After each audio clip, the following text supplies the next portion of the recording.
So begins the end. Hi, the internet. Welcome to the What Else Show. I'm your host, Robert. This is Bethany. Hi, internet. And today we've got a brand new What Else show for you. Bethany, what else are we talking about today? Today we are talking about Zack Snyder's Justice League. That's right. The Zack Snyder's The Justice League.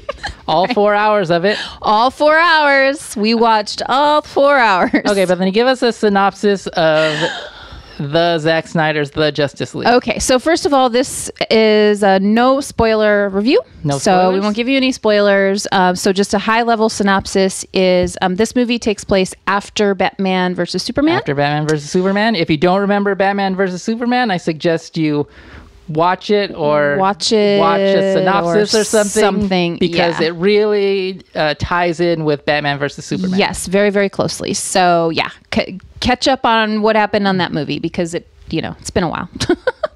And so we've got Steppenwolf as the main villain. Right. And He's after mother boxes. Yes, on the mother Earth. boxes. You guys remember that from the first one? Yep. So the same thing? all of that. Yep. All of that happened. It's all the same. And anything else we say would be spoilers, right? Yes. Trying to tread carefully because we don't want to give any spoilers. Earth's mightiest heroes. Nope. Earth's Justice League. The Justice League has to team up to defend Earth. Mightiest heroes is Marvel. No, I don't know. Okay. They're heroes. They're mighty. They're heroes and they got to put together a team. Right. So just like the original Justice League. Right. It's just like Ocean's 11, Except but with, it's 4 hours long. with heroes. Yeah. Nope. They Those gotta put are together- heist movies. They're not heisting anything. They're kind of heisting. I don't know. I mean, Anyways. they have to put together a team. So they're researching, just like in the original one. They get it. I think they get it. Yeah, you've all seen the original. Yeah. All right. What'd you think? I thought initially I was very, very engaged because one thing that really, really bugged me about the original film was the beginning, the open. And I thought the open was terrible. I thought it was very cringy. I didn't like it. I didn't like the song that played. It was terrible. So it opened very, very strong. And so I was engaged much, much sooner, right away. And I think them hooking me at the opening helped keep me more engaged throughout the whole movie. They didn't lose me right out of the gate like the previous one did. Yeah, I felt I was engaged in this 4 hours more than I was engaged in the original 2 hours. Yes. Yeah, I think the action scenes are more fun to watch, more interesting. Mm-hmm. The acting and the dialogue is still okay, whatever. But I felt like the action was more engaging in this one. Also of note is the music. It's not good. There's a lot of music cues that kind of take me out of the movie. Yes. And I just feel like they don't fit. Yes. And we're not talking about the score. We're talking about actual songs that play during the movie. Like the score is fine as far as the orchestration and all of fine. that. But it's like they play actual songs on the soundtrack and it's very jarring. Yeah. Yeah. And at times it's extremely cringy and sometimes really distracting. Yeah. I agree. So, I agree with that. Thing that I said. I know. I'm agreeing with you. Yeah. So poor music choices. So I would agree with that assessment. Okay. Yeah. What else do you have to say about it? What are some of the high points? Some of the high points. I love Barry. I absolutely adore Barry. The Flash? Yes, The Flash. So he was a character that I really, really liked in the original one, and I was kind of disappointed that they didn't do more with him. And so I feel like I got to see more of his character development and kind of get to know him a little bit more because the movie was 4 hours. So yeah, and so it really solidified him as my favorite character out of everybody in the film. I thought he's definitely my favorite. Yeah, I think everybody actually benefited from more screen time. Mm-hmm. I think all the characters benefited from more screen time. I mean, there's so many characters in it that in the first one they didn't have enough time to. Yeah. They just rush from action scene to action scene, and this one they breathe a little bit. Mm-hmm. That being said, it feels a little long. I mean, it is long. It's very long. But 4 hours. It feels a little long. Yeah. It's not like these 4 hours just race past you. Yeah. It feels long. Yeah. I mean, it should. I don't know any 4-hour movie that wouldn't feel long, but as you're watching it, you're like, wow, they're really letting this scene breathe. Are they? Yeah. Do they realize this movie's 4 hours long? Can we wrap it up? Yeah. So I think it might be a detriment to the movie that it's either not 2 parts or 6 parts. It is 6 parts, but it's not chopped up that way when they're playing it on HBO Max. And I think it may have benefited from that because I was completely cognizant of the amount of time I needed to watch the movie. Yeah.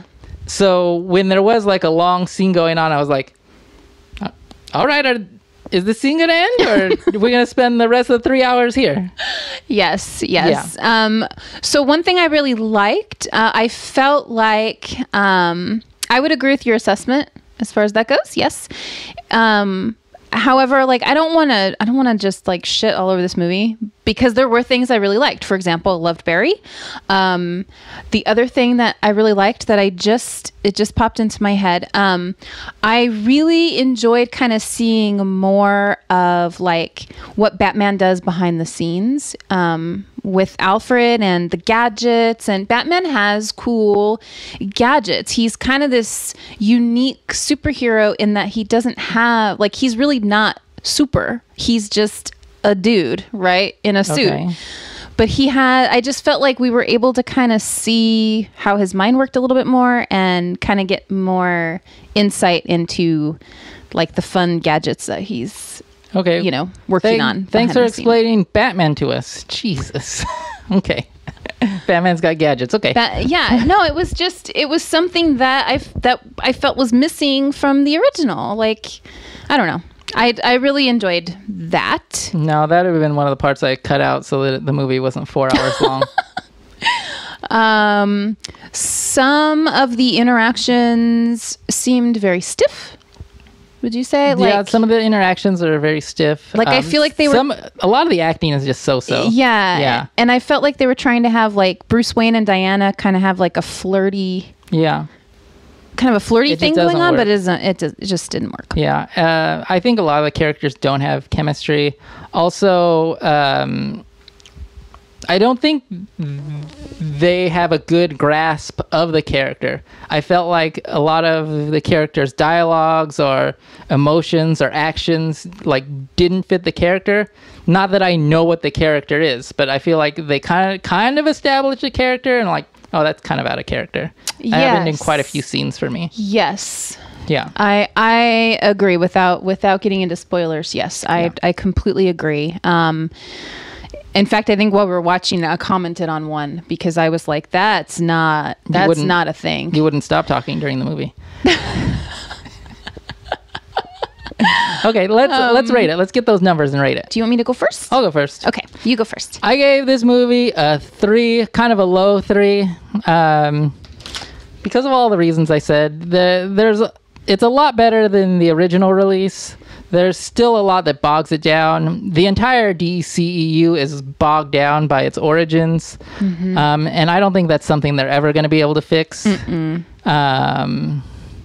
No. But yeah, and who do I recommend? I recommend it to really bored people that want to kill 4 hours. I recommend it. So long. I recommend it to people that were super disappointed with the first one. Yeah, I would agree with that. Yeah. I mean, but if you really like the first one, I mean, I can imagine this one would be like. This would probably 10 out of 10 for you. Hit it out of the park for you if you liked the first one. If you really like the first one, because it's just a lot more to the first one. Yeah. Who don't I recommend it for? I don't recommend it for anybody that is so on superhero movies, because I don't think this is going to scratch their itch. Yeah. I don't recommend it for anybody that doesn't remember Batman versus Superman. Because you got to remember that movie. It plays right off of that movie. Yeah. And that's it. What did you rate it? I can see what you rated it. You already know. So I'm also going to give it a 3, also a low 3. To copy me? To copy you, a low 3 due to the runtime. This movie does not save the DC universe. However, it did fix some of the missteps from the original Justice League. However, it's still not a super phenomenal film. Sure. So. Just a super regular film. Super regular. Yeah, it's okay. Mm-hmm. Okay. I wouldn't even call it a film. It's more of a movie. It's a movie. It's just a very okay movie. It's a very okay movie. Yep. There we go. And that's it. Should I take us out? Yeah, take us out. You can follow the show on Twitter at What Else Show, or also on Instagram at The What Else Show. Please like, subscribe, and share on YouTube. And that's it. If you watched Zack Snyder's The Justice League, all 4 hours of it, comment and tell us what you thought about it. Let us know. Let us know what you think. We want to know. And that's it. Bye, Internet. Bye, Internet.